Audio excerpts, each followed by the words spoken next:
Здравствуйте, дорогие друзья, мои любимые подписчики и гости канала. Я беру ткань, это у меня черная, просто тут отсвечивает на камере. Вот холстопрошивное полотно, из чего делают тряпки для пола.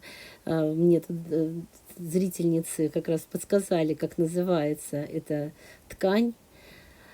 Нетканная, между прочим, ткань. И сверху укладываю еще один слой черной хлопковой ткани. Это бязь у меня и снизу, и сверху.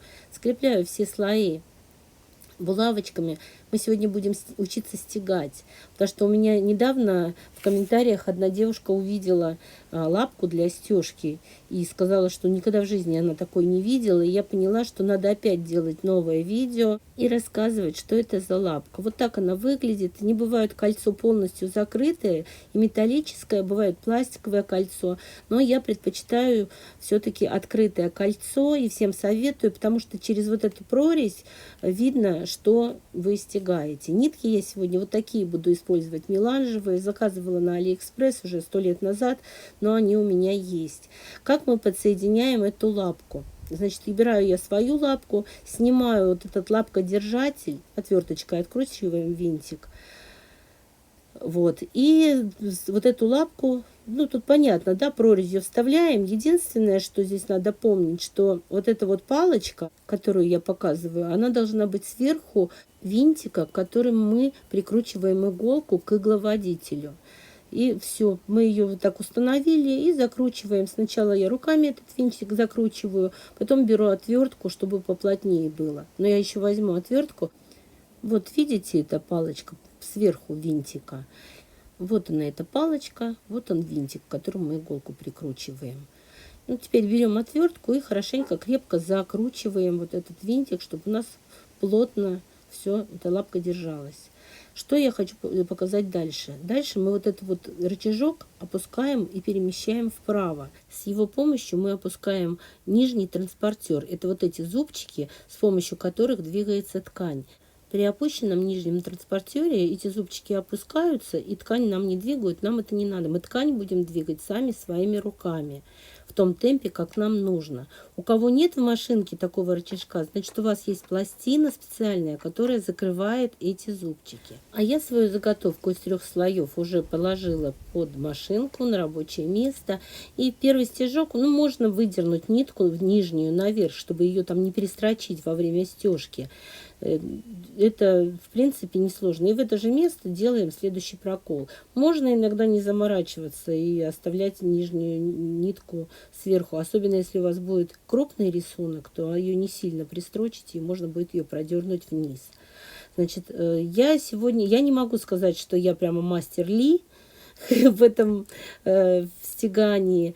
И я уже давным-давно не практиковалась, а в этом виде рукоделия большое значение имеет именно практика. Чем больше вы практикуетесь, тем лучше у вас получается. Натяжение верхней нитки при этом у меня стоит на 6. У меня машинка Джанаме. Вполне возможно, что на других машинках немножечко по-другому что-то устанавливается. Но я помню, когда я была новичком, вот только начинала, мне очень не хватало хотя бы примерных вот знаний вот таких вот, а какое натяжение нити, при какой толщине заготовки. Вот вы видели толщину моей заготовки, натяжение нити я вам сказала верхней, нижнюю я не трогаю никогда. Видите, получаются кривульки какие-то у меня поначалу, ну и в конце там не прям вот идеально. Ну вот как есть, так есть. Я показываю, кстати, здесь без ускорения у меня, то есть в реальном времени. Немножечко трясется машинка, и, соответственно, у меня немножечко трясется камера, которая на стойке к столу прикручена, на котором стоит машинка.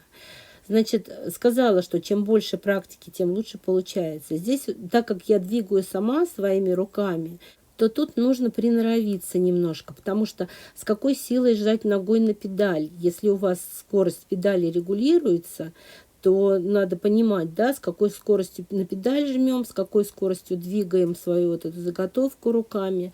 Я вот быстро немножечко давлю сильно, потому что в свое время у меня не регулировалась с педалью скорость, и я как привыкла вот строчить, как пулеметчик, побыстрее, и все время забываю, что у меня вот в этой педали уже все нормально, и можно регулировать скорость.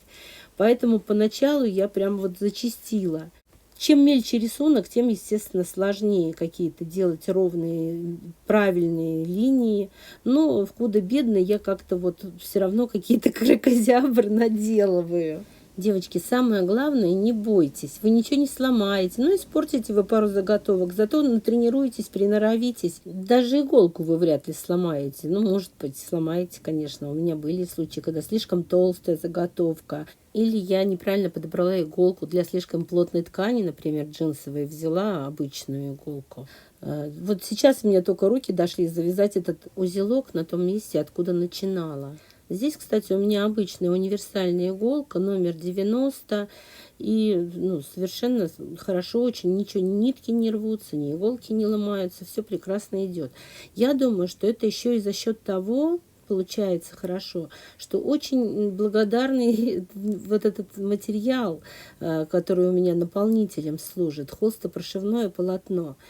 Я прямо всем новичкам советую тренироваться именно на нем, потому что я начинала с синтепоном, пробовала потом уже, когда научилась чему-то хоть более-менее, поролон. Но вот это вот самое легкое для стежки. И при этом заготовка получается достаточно плотненькая. Если вы планируете там какую-то одежду или сумку, то достаточной плотности получается.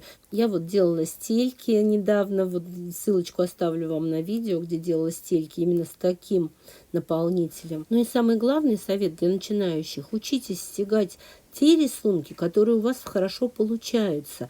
Тренируйтесь на бумаге сначала. У меня вот в результате получилось. Мне очень нравится именно за счет того, что нитки разные, рисунок получается просто чудесный, какой-то фантазийный. И он получился именно такой, потому что я в свое время увлекалась рисованием мехенди, вот эти рисунки хной на руках. И вот оттуда у меня отточенность вот этих вот, конечно, не все тут ровненько, как положено, но все равно общий вид получается прекрасный. Именно потому, что если вот не вглядываться, конечно, в самые детальки, сзади, видите, толщина вот такая вот, достаточно плотненькая. Можно и одежду какую-то, если сделать, прямо вот выкройки, для там, можно куртку сшить, именно стягать детали, не целое полотно большое, его неудобно будет поворачивать под иголкой на машинке, а именно сразу раскроить чуть-чуть побольше, да, потому что стежка убирает потом немножечко размер, сжимает заготовку. Но опять же, можно сумку сделать вот с такими элементами. Вообще прекрасно. Мне очень нравится вот это сочетание на черном разноцветные линии. И уже не черный цвет у заготовки получился, а такой вот очень красивый. Если вам понравилось это видео, если вы нашли для себя что-то полезное здесь, ставьте лайк, пишите комментарии. Конечно же, подписывайтесь на мой канал, если еще не подписаны. И большое спасибо всем, кто досмотрел до конца.